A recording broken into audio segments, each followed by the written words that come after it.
Welcome to animated study class.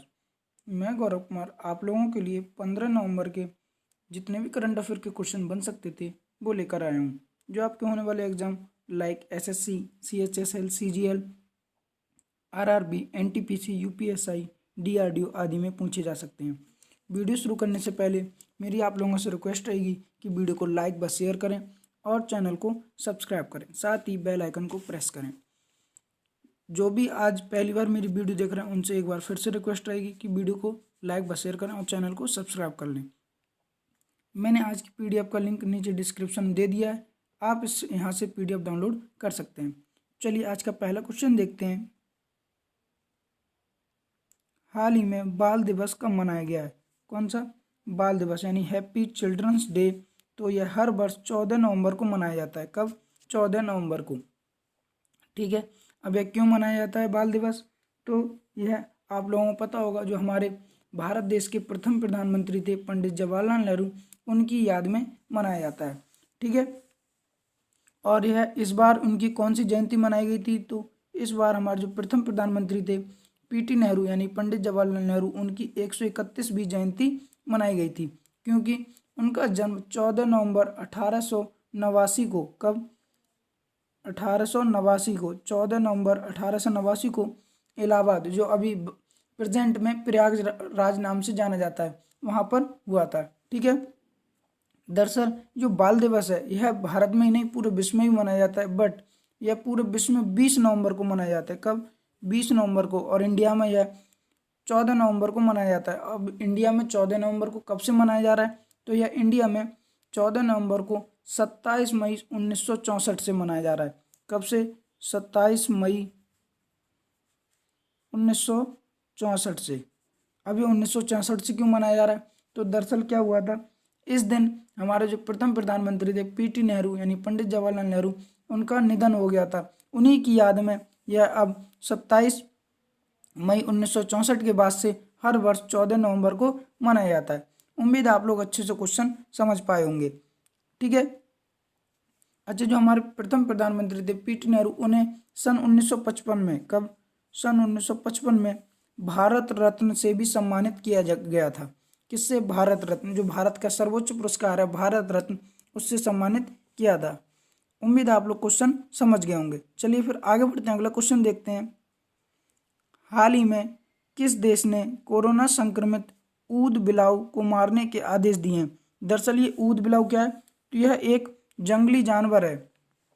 क्या है? जंगली जानवर।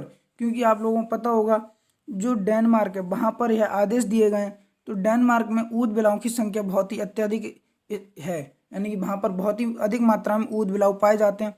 तो वहाँ पर अब क्या हुआ है, जो ऊद बिलाव है उनमें कोरोना संक्रमित हो गया, यानी वो कोरोना संक्रमित हो गए हैं, वहाँ पर कोरोना पॉजिटिव ऊद बिलाव आ रहे हैं। तो वहाँ पर अत्यधिक होने की स्थिति में वह कोरोना को फैला सकते हैं। तो इसलिए जो वहाँ की सरकार है डेनमार्क की, वहाँ पर उन्होंने ऊद बिलाव को मारने के आदेश दे दिए हैं। ठीक है, उम्मीद है क्वेश्चन आप लोग समझ पा रहे होंगे। अब मैप में देखते हैं डेनमार्क को। तो ये जो वाला पार्ट दिख रहा है, जो हल्का सा येलो येलो है, यही डेनमार्क है। जिसे मैंने रेड सर्कल में किया है, यही डेनमार्क है। ठीक है, डेनमार्क की बात कर लें तो डेनमार्क की राजधानी क्या है? कोफेगेन। कौन है? कोफेगेन, यह यहाँ की कैपिटल है। और यहाँ की पीएम कौन है? यहाँ के पीएम है मैटी फेडरिक्सन। कौन है? Mette Frederiksen. और यहाँ की करेंसी क्या है? Danish krone. क्या है? Danish krone. उम्मीद है आप लोग क्वेश्चन समझ गए होंगे। चलिए फिर आगे बढ़ते हैं। हाल ही में किस देश ने भारतीय मीडिया सामग्री के ऑनलाइन भुगतान पर रोक लगा दी है? तो इसका आंसर है पाकिस्तान। किसने? पाकिस्तान ने जो भारतीय मीडिया सामग्री के ऑनलाइन भुगतान, यानी कि जो ऑनलाइन पेमेंट करते थे हम, उस पर रोक लगा दी है। ठीक है, अब पाकिस्तान ने लगाई तो पाकिस्तान को मैप में देखते हैं। ये वाला जो पार्ट दिख रहा है जिसे मैंने लाइनिंग की है, यही पाकिस्तान है। कौन है? पाकिस्तान। ठीक है, पाकिस्तान सरकार ने यह निर्णय लिया है, जो भारतीय मीडिया सामग्री है उसके ऑनलाइन भुगतान पर रोक लगा दी है। अब पाकिस्तान ने लगाई तो पाकिस्तान की बात कर लेते हैं। तो पाकिस्तान की राजधानी क्या है? इस्लामाबाद। और यहाँ की पीएम कौन है? इमरान खान। ठीक है, और यहाँ की करेंसी क्या है? पाकिस्तानी रुपया। उम्मीद है आप लोग क्वेश्चन अच्छे से समझ पाए होंगे। चलिए फिर आगे बढ़ते हैं। हाल ही में आयोजित 15वें ईस्ट एशिया समिट में भारत का प्रतिनिधित्व किसने किया? कौन से 15वें ईस्ट एशिया समिट हुआ था उसमें भारत की तरफ से एस जयशंकर ने पार्टिसिपेट किया था। किसने? जो हमारे विदेश मंत्री हैं एस जयशंकर, उन्हें पार्टिसिपेट किया था। अच्छा, जो 15वां ईस्ट एशिया समिट हुआ था इसमें अध्यक्षता किसने की, यानी कि इसमें अध्यक्ष कौन बना था? तो यहाँ पर अध्यक्ष बने थे वियतनाम के पीएम है गुयेन जुआन फुंग। कौन है? गुयेन जुआन फुंग, जो वियतनाम के पीएम है, उन्होंने यहाँ इसकी अध्यक्षता की। ठीक है। अच्छा, इसमें जो हमारे एस जयशंकर यानी विदेश मंत्री गए तो उन्होंने कहा, क्या कहा था?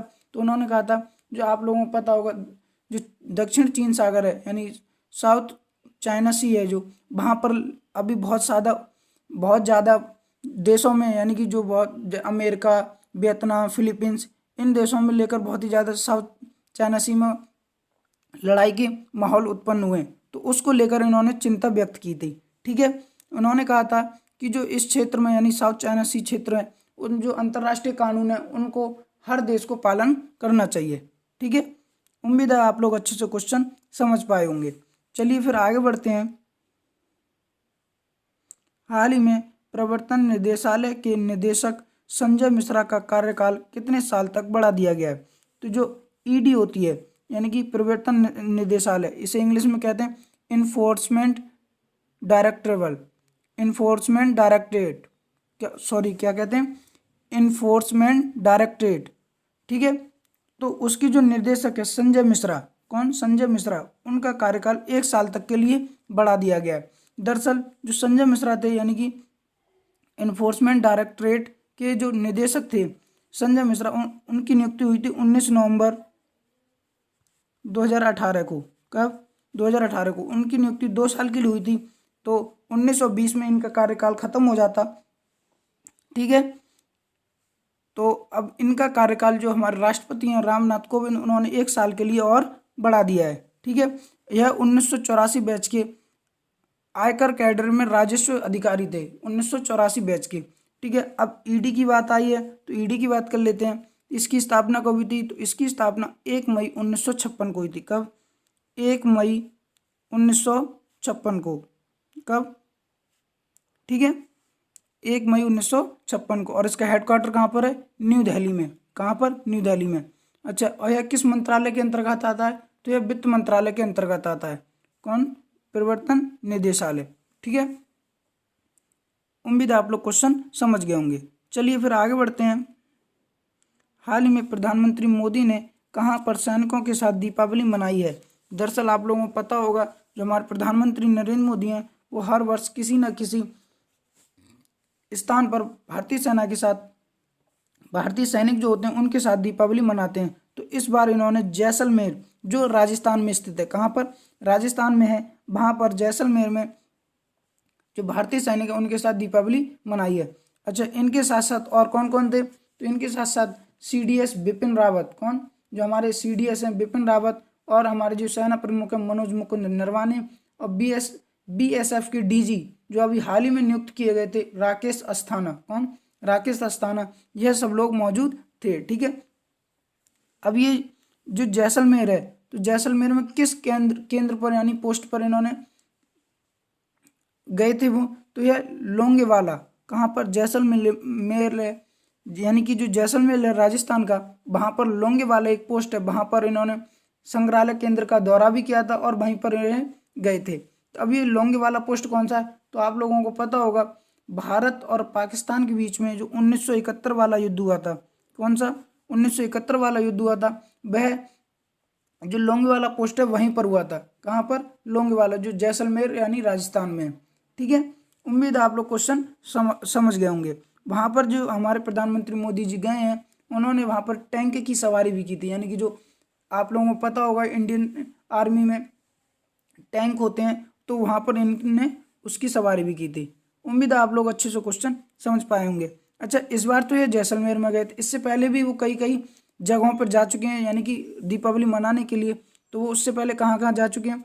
उत्तराखंड में, हिमाचल प्रदेश में, पंजाब में, जम्मू कश्मीर में आदि स्थानों पर यह दीपावली मनाने के लिए गए हैं। ठीक है। उम्मीद है आप लोग क्वेश्चन अच्छे से समझे होंगे। चलिए फिर आगे बढ़ते हैं। हाल ही में डीआरडीओ ने किस राज्य में सतह से सतह में मार करने वाली QRSAM यानी कि का सफल परीक्षण किया है? अब ये QRSAM क्या है? तो यह एक मिसाइल है इसकी फुल फॉर्म क्या है? क्विक रिएक्शन क्या है? Quick reaction surface to air missile system. क्या है? Quick reaction surface to air missile system. इसका सफलतापूर्वक डीआरडीओ ने उड़ीसा में, कहाँ पर? उड़ीसा में सफलतापूर्वक परीक्षण किया है। उड़ीसा के किस स्थान पर? उड़ीसा के बालासोर में। कहाँ पर? बालासोर में। ठीक है। इसकी रेंज कितनी है? तो इसकी रेंज है 25 से 30 किलोमीटर। कितनी? 25 से 30 किलोमीटर तक। ठीक है। और इसमें एक बार में 6 मिसाइलों को ले जाने की क्षमता है। कितनी? 6 मिसाइलों को। उम्मीद है आप लोग क्वेश्चन अच्छे से समझ पाए होंगे। अच्छा, इसमें मोबाइल लॉन्चर भी लगा हुआ है, यानी कि मोबाइल के द्वारा इसे रोटेट भी किया, यानी कि लॉन्च किया जा सकता है। ठीक है। इस मिसाइल जो QRSAM मिसाइल जो बनाई गई है, इसमें मोबाइल लॉन्चर भी लगे हुए हैं, जिसके माध्यम से हम मोबाइल से भी, यानी भारतीय सेना मोबाइल से भी इसे लॉन्च कर सकती है। उम्मीद है आप लोग अच्छे से क्वेश्चन समझ पाएंगे। अब डीआरडीओ ने किया तो डीआरडीओ की बात कर लेते हैं। इसकी फुल फॉर्म क्या है? Defence research and development organisation. और इसकी स्थापना कब हुई? तो इसकी स्थापना 1958 में हुई थी। और इसके प्रमुख कौन है? जी सतीश रेड्डी। और इसका हेडक्वार्टर कहाँ पर है? न्यू दिल्ली में। उम्मीद है आप लोग क्वेश्चन समझ गए होंगे। आगे बढ़ते हैं। हाल ही में केंद्र सरकार ने प्राकृतिक आपदाओं से ग्रसित राज्यों के लिए कितने करोड़ रुपए की सहायता राशि दी है? तो इसमें दी है, जो हमारी केंद्र सरकार है उसने 4382 करोड़ रुपए। कितने? 4382 करोड़ रुपए सहायता राशि देने की घोषणा की है। ठीक है। अभी प्राकृतिक आपदाओं से ग्रसित राज्य क्या क्या मतलब है? तो आप लोगों को पता होगा, बहुत से राज्य ऐसे हैं जहां पर एम्फान तूफान आया था, निसर्ग तूफान आया था, बाढ़ आई थी और आदि प्राकृतिक आपदाएं आई थी। तो ऐसे राज्यों के लिए जो हमारे केंद्र सरकार है उसने लगभग 4382 करोड़ रुपए देने की घोषणा की है। ठीक है। इसके लिए एक समिति भी बनाई गई थी, जिसके अध्यक्ष कौन बनाए गए हैं? अमित शाह। जो हमारे अमित शाह, यह हमारे गृह मंत्री भी हैं। इनकी अध्यक्षता में एक समिति भी बनाई गई थी। ठीक है। अच्छा, किस किस राज्य को कितने कितने रुपए मिले हैं? तो जो हमारा पश्चिम बंगाल है, आप लोगों को पता होगा पश्चिम बंगाल में एम्फन नाम का तूफान आया था, तो उसके लिए 2707.77 करोड़ रुपए दिए गए हैं। कितने? 2707.77 करोड़ रुपए दिए गए हैं। ठीक है। और महाराष्ट्र में भी एक तूफान आया था जिसका नाम था निसर्ग। क्या नाम था? निसर्ग। उसके लिए कितने दिए गए? तो उसके लिए दिए गए 268.59 करोड़। और कर्नाटक में बाढ़ आई थी तो उसके लिए 577.84 करोड़। और मध्य प्रदेश और सिक्किम के लिए, तो मध्य प्रदेश के लिए कितने दिए गए? 611.61 करोड़। कितने? 611.61 करोड़। और सिक्किम के लिए 87.84 करोड़। ठीक है। उम्मीद है आप लोग क्वेश्चन समझ गए होंगे। चलिए फिर आगे बढ़ते हैं। हाल ही में हैप्पीनेस ऑल अराउंड नामक पुस्तक किसने लिखी है? कौन सी?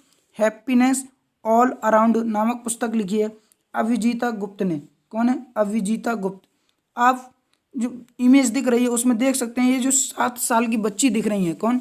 7 साल की बच्ची दिख रही है, अभिजीता गुप्त। इन्होंने ही हैप्पीनेस ऑल अराउंड पुस्तक लिखी है। अब यह कौन है? तो यह आप लोगों को पता होगा, जो भारत के राष्ट्र कवि हैं मैथिली शरण गुप्त। कौन? मैथिली शरण गुप्त। उनकी यह पड़पोती हैं। कौन है? पड़पोती। ठीक है।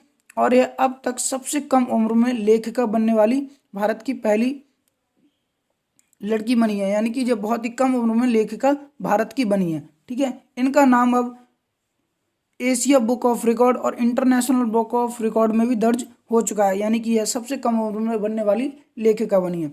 इससे पहले इनकी एक और कहानी आई थी जिसका नाम था द एलिफेंट एडवाइज, जो इनकी पहली कहानी थी। और इनकी पहली कविता कौन सी थी? The sunny day. क्या थी? सॉरी, द सनी नहीं, ए सनी डे। क्या थी? ए सनी डे इसकी इनकी पहली कविता थी। ठीक है। आप इमेज में देख सकते हैं जो दिख रही हैं, यही अभिजीता गुप्त हैं। चलिए फिर आगे बढ़ते हैं। हाल ही में भारत का पहला चंदन संग्रहालय कहाँ पर खोला गया है? तो यह कहाँ पर खोला गया है? यह मैसूर में।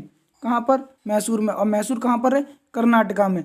तो कर्नाटका में खोला गया है भारत का पहला चंदन संग्रहालय, यानी कि जहाँ पर चंदन को संग्रहित किया जाएगा। ठीक है, अब कर्नाटका में किया गया। तो कर्नाटका मैप में देख रहे रेड रेड पार्ट दिख रहा है, यही कर्नाटका है। कर्नाटका की राजधानी क्या है? बेंगलुरु। और यहाँ के गवर्नर कौन है? बाजूभाई वाला। और यहाँ के सीएम कौन है? BS येदियुरप्पा। चलिए फिर आगे बढ़ते हैं। हाल ही में मासातोशी कोशिबा का निधन हो गया, वह कौन थे? कौन? मासातोशी कोशिबा का निधन हो गया। यह एक वैज्ञानिक थे। कौन थे? वैज्ञानिक थे। यह जापान के एक वैज्ञानिक थे। इन्होंने ही न्यूट्रिनो, कौन? आप लोगों को पता होगा, जैसे इलेक्ट्रॉन, प्रोटॉन, न्यूट्रॉन होते हैं, उसी तरह एक होता है पार्टिकल जिसका नाम होता है न्यूट्रिनो। कौन? न्यूट्रिनो। उसकी खोज की थी। और यह कहाँ के थे? तो यह जापान के थे। आप इमेज में देख सकते हैं, जो दिख रहे हैं यही मासातोशी कोशिबा हैं। कौन है? मासातोशी कोशिबा। इस न्यूट्रिनो की खोज करने के लिए ने सन 2002 में, कब? सन 2002 में नोबेल पुरस्कार दिया गया था। कौन सा? नोबेल पुरस्कार दिया गया था। अब हाल ही में इनका निधन हो गया है। उम्मीद है आप लोग आज के क्वेश्चन समझोगे। तो मेरा आप लोगों से एक बार फिर से निवेदन है कि वीडियो को लाइक बस शेयर करें और चैनल को सब्सक्राइब करें। Thank you.